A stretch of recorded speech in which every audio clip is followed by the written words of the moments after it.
My sister-in-law falsely claims I owe her $10,000.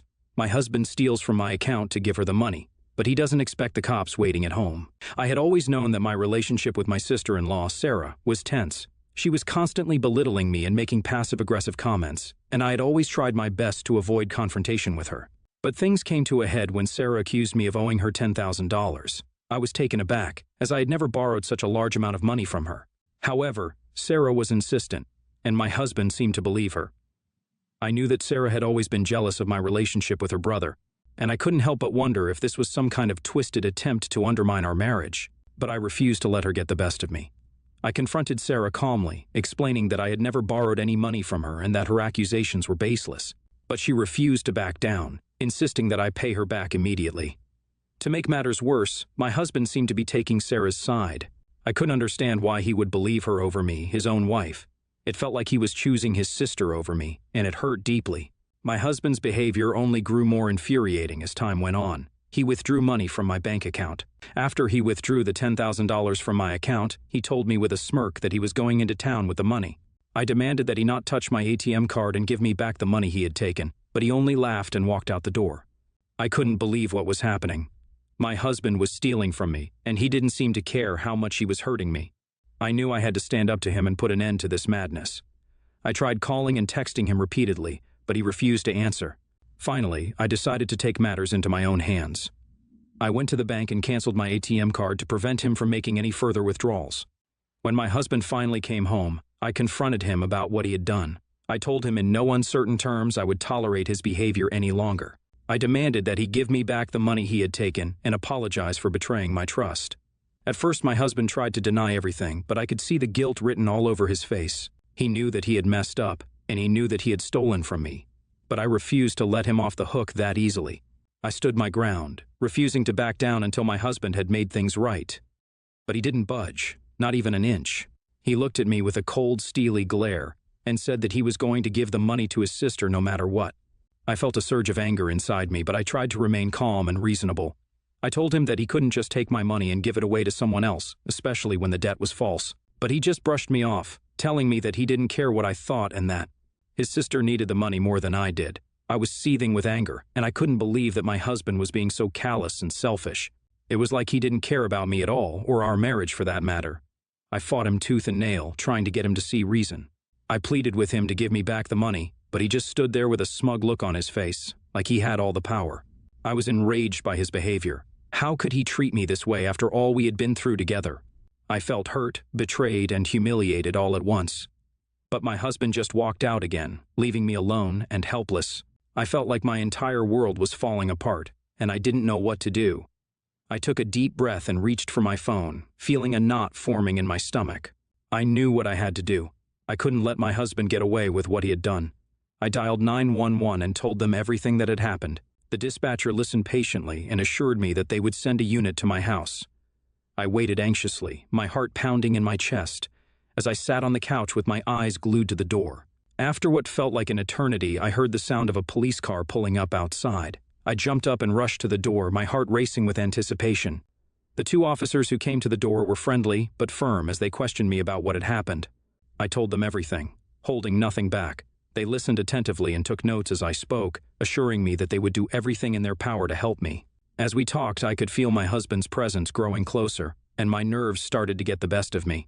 I knew that this was going to be the moment of truth, the moment when everything would come to a head. Just as I had predicted, my husband walked in the door a few minutes later, a look of shock and disbelief on his face as he saw the police officers in our living room.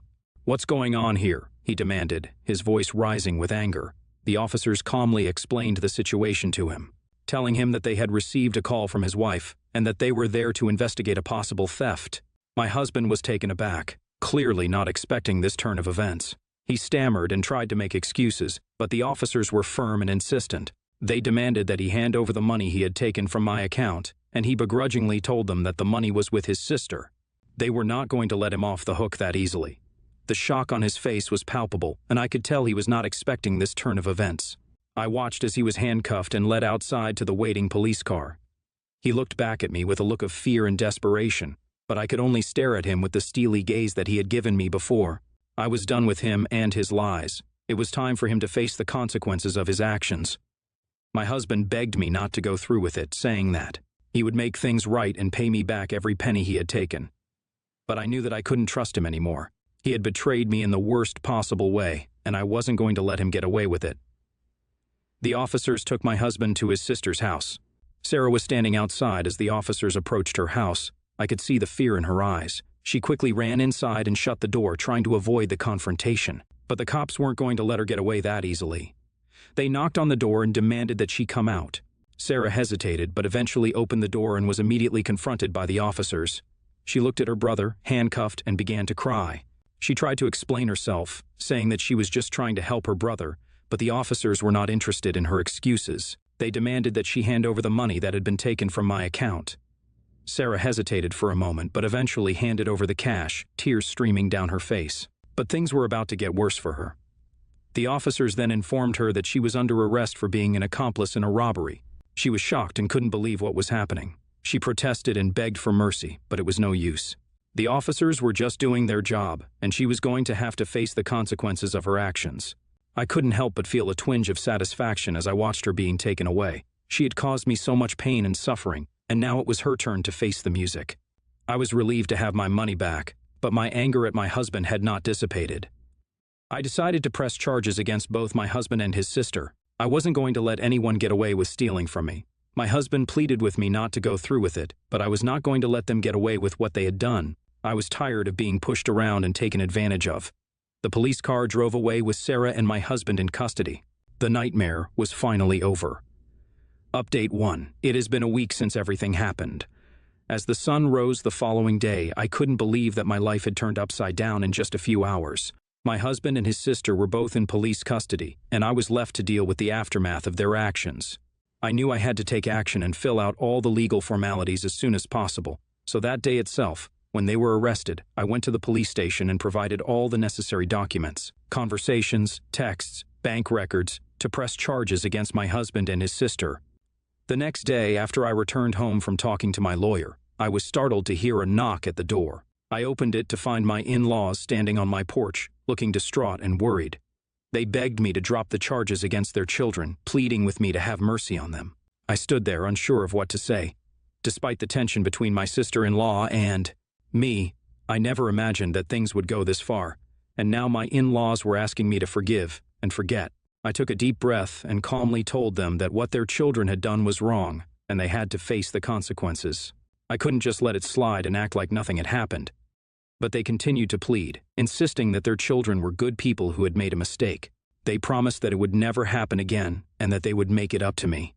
As much as I wanted to believe them, I knew deep down that this was not just a simple mistake. My husband had taken advantage of me and my trust, and his sister had been complicit in the whole thing. I tried to explain my point of view to my in-laws, but they wouldn't listen. They kept insisting that I forgive and forget, even offering me money to drop the charges. I was shocked and hurt by their actions. It felt like they were trying to buy my forgiveness, as if all of this could be resolved with a few dollars. But I stood firm, refusing to back down. I told them that I had already pressed charges, and that I wouldn't let their children get away with what they had done.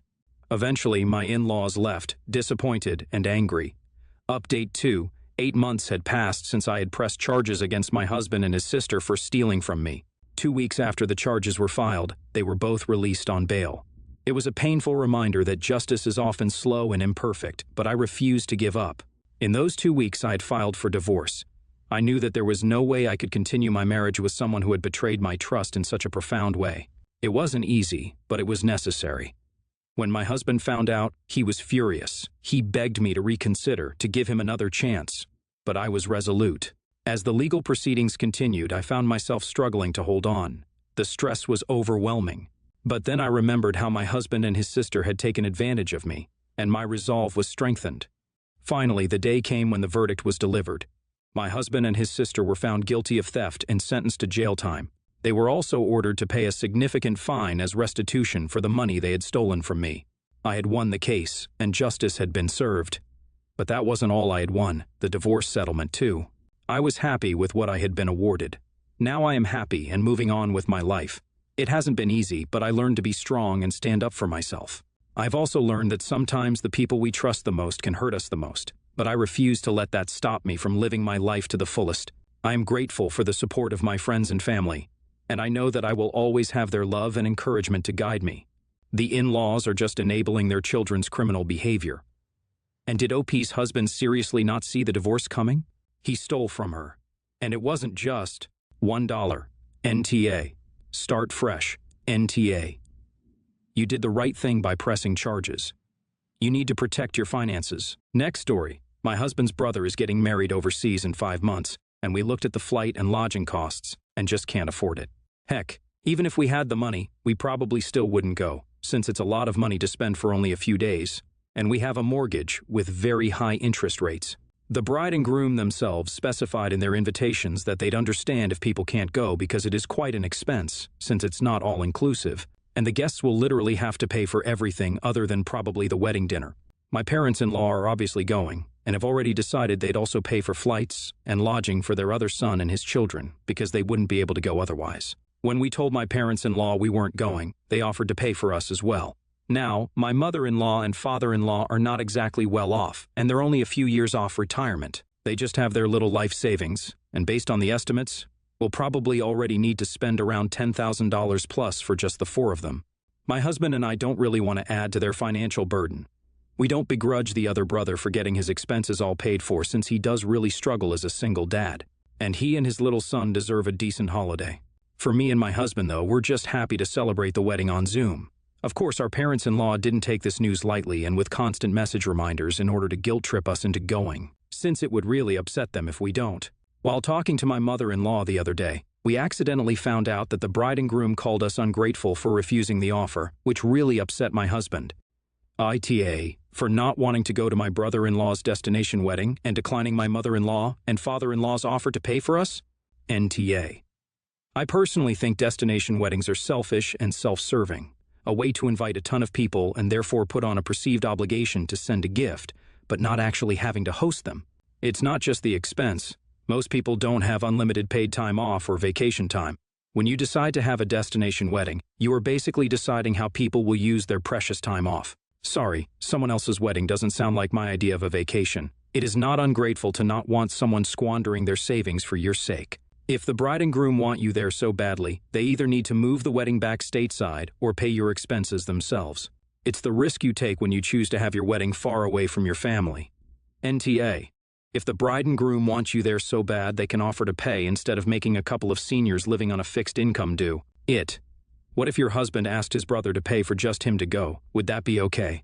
Maybe the couple could afford to fly a single person out, and it is his brother. Just make sure they don't try to ask to get reimbursed by your in-laws. Next story, some background. Hannah, 26 female, and I, 25 female, have been best friends for 4 years. She's still studying full-time, whereas I have been working for the last few years.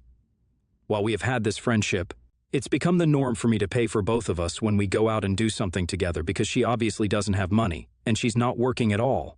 Let me just say that I have never minded this dynamic, and I always let her know that I'm okay with paying for her. Last night she texted me asking to make plans, and saying that she would love to see me and spend time with me, as it's been a few weeks since we have seen each other. She also lets me know she doesn't have any money, but would love to do something with me. She tells me that she doesn't have a lift home or money for Uber, so I told her I would pay for us at the bar, and I would gladly take her home afterwards. I wait around for about 2 hours for her to let me know she's ready, and we finally meet at the bar. Once we get inside, she casually lets me know she invited a guy she's been talking to. This was their first time meeting, and that he's sitting waiting at a table for her by himself. Of course, this confused me because why would she not mention this earlier? I didn't say anything to her until later in the evening, after I've been paying for everything and awkwardly sitting there third-wheeling between them. I told her I felt a bit used, and it seemed like she only invited me because she needed me to fund her date. We ended up getting into an argument, so I decided to leave and go home. I told her to find her own way home and walked out. This morning, I woke up to a text from one of our mutual friends telling me I'm in awe for leaving her at the bar knowing she didn't have a lift home. I do feel bad because maybe I should have taken her home instead of leaving her there. Edit for extra info. Her cousin dropped her off at the bar, and I drove in my own car. NTA. But let's be fair, did you really know she didn't have a ride home? Because she lied to you and manipulated you about everything else that evening, how are you to know she was telling the truth about the ride? Especially since usually people dependent on others don't fight with them if they don't have a backup plan? I mean, now it's obvious that she might have been telling the truth there, but It was reasonable to assume that she wasn't being truthful. By the way, I have been the person who relies on the generosity of others, and I want you to know that I always offered to spend time in free and/or cheap places first, and would do little things like baked goods to repay. Favors. One of my favorites is walks in the woods.